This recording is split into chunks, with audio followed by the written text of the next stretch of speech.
नमस्कार मंडळी, dimples kitchen मध्ये तुमचे खूप खूप स्वागत आहे। आज आपण अगदी कमी साहित्यात झटपट होणारी तशीच एकदम लुसलुशीत उपवासाची इडली आणि चटणी कशी करायची ते बघणार आहोत। तेही एकदम परफेक्ट प्रमाणात सहित, त्यामुळे व्हिडिओ शेवटपर्यंत नक्की बघा। तर चला रेसिपीला सुरुवात करूया। इडली बनवण्यासाठी इथे मी 1 वाटी वरीचा तांदूळ घेतला आहे, किंवा काही भागात त्याला भगरही म्हणले जाते। वजनी म्हणाल तर बरोबर 200 ग्राम वरीचा तांदूळ आहे।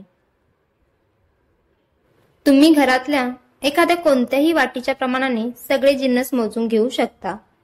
सेम वाटीच्या प्रमाणाने अर्धा वाटी साबुदाणा घेतला आहे। वजनी प्रमाण म्हणाल तर 100 ग्राम इतके साबुदाणा आहेत।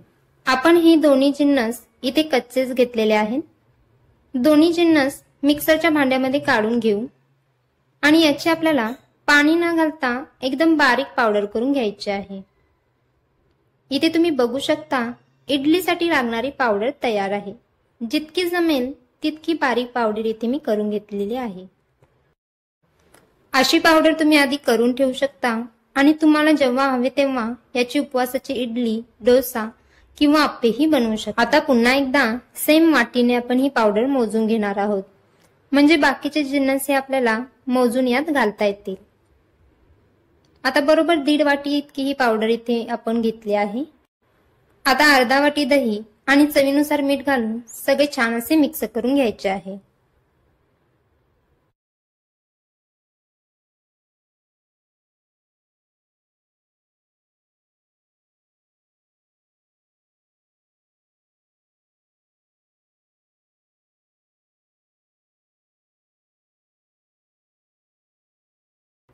दहीच्याच वाटीने इथे मी साधे पाणी घेतले आहे आणि लागेल तसे पाणी यामध्ये घालून आपल्याला इडलीचे पीठ तयार करून घ्यायचे आहे।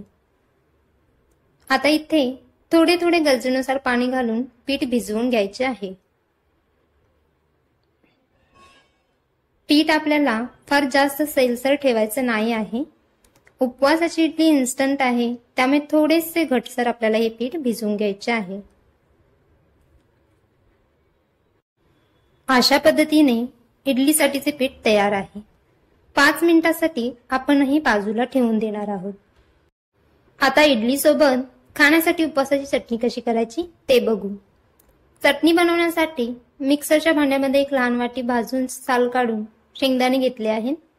त्याचसोबत अर्धा वाटी ओले खोबरे, 1 हिरवी मिरचीचे तुकडे आणि अर्धा इंच आले घेतलेले आहे।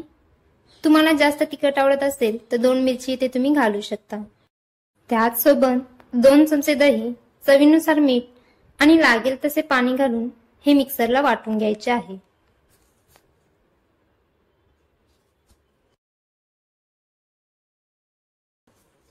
अशा पद्धतीने इथे चटणी तयार आहे। तुम्हाला हवे असेल तर चटणी अशीच खाऊ शकता, पण याला आपण मस्त खमंग फोडणी देणार आहोत।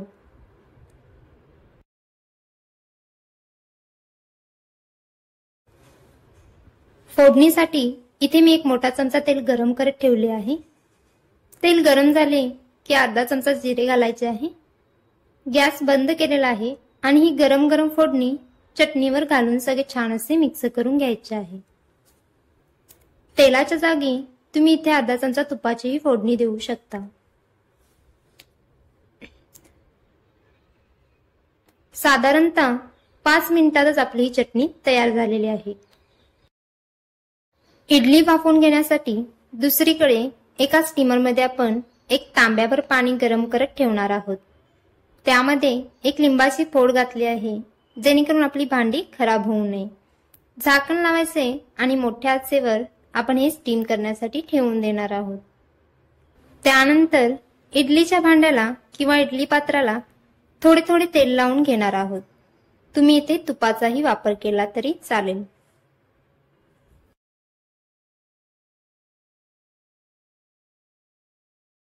इथे साधारणतः 5-6 मिनिटे झालेली आहेत। पीठ मस्त फुलून तयार झालेले आहे आणि इथे तुम्ही बघू शकता पीठ मस्त थोडंसं घटसर झाल्यासारखं तुम्हाला इथे दिसत असेल। परफेक्ट असेच पीठ आपल्याला इडलीसाठी हवं आहे। आता यामध्ये अगदी पाव चमचा खाण्याचा सोडा घालायचा आहे, म्हणजे इडली मस्त मऊसूत तयार होतील। सोड्यावर थोडंसं पाणी घालून छान एकाच दिशेने चांगलं फेटून घ्यायचं आहे.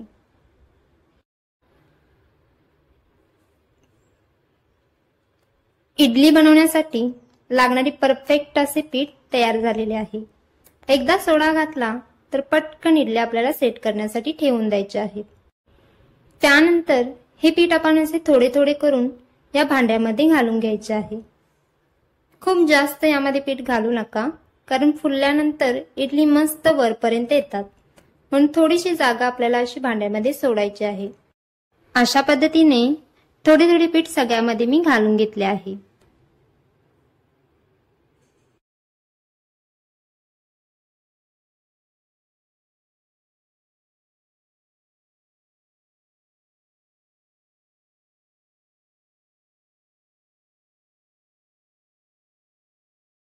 आता इथे पाण्याला एक उकळी आली आहे. आणि एक गोष्ट नेहमी लक्षात ठेवायची, इडल्या छान फुलायला हव्या असतील तर पाण्याला छान उकळी आणायची आहे आणि यावर अशी ही भांडी ठेवायची आहे. झाकण लावायचे आणि मोठ्या आचेवर 10 मिनिटं बरोबर आपण हे वाफवून घेणार आहोत.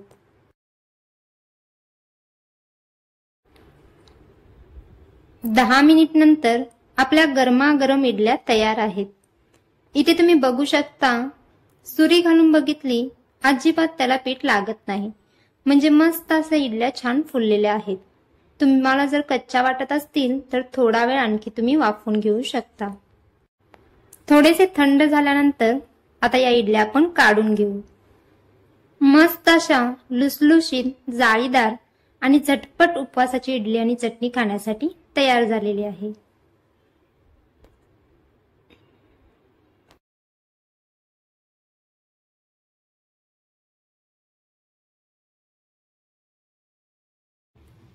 एक इडली तुम्हाला इथे मी कट करून दाखवते.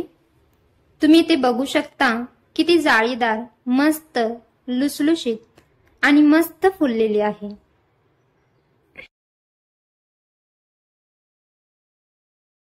उपवासाची इडली आणि चटणी खाण्यासाठी तयार आहे. अशाच नवनवीन रेसिपी मी चॅनेलवर शेअर करत राहीन.